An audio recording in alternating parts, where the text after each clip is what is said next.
হঠাৎই চলন্ত গাড়িতে দাউ দাউ করে চলতে থাকলো আগুন। সঙ্গে সঙ্গে আতঙ্ক ছড়িয়ে পড়ে মুহূর্তের মধ্যে। সে ছবি আমরা দেখাচ্ছি। এই বিলাসবহুল ছোট গাড়িতে রাস্তায় চলাচলের সময় আগুন লাগে। ঘটনা আসানসোলের 19 নম্বর জাতীয় সড়কের ঘটনা। সঙ্গে সঙ্গে দমকল কর্মীদের খবর দেওয়া হলে দমকল কর্মীরা ঘটনাস্থলে ছুটে এসে এবং আগুন নিয়ন্ত্রণে আনতে তারা সক্ষম হয়। কি বলছেন দমকল কর্মীরা, শোনাবো। গাড়িতে লেগেছে, সে খবরটি জানা গেল।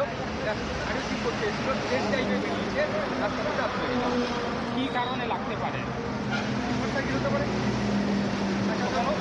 কোনো ক্ষয়ক্ষতি হয়েছে? গাড়িটা পুরো নষ্ট হয়ে গেছে। আর চালক এরকম চালক সময় ইঞ্জিন কেউ নেই।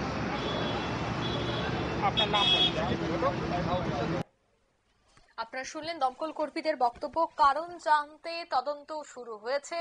তবে আসানসোলের কাছে 19 নম্বর জাতীয় সড়কে এই ঘটনা। আজ সকালে যখন এই গাড়িটি তার গন্তব্যের উদ্দেশ্যে রওনা দিয়েছিল, ঠিক তখনই হঠাৎ করেই দেখা যায় যে মাঝপথে দাউ দাউ করে ইঞ্জিনে আগুন জ্বলতে থাকে।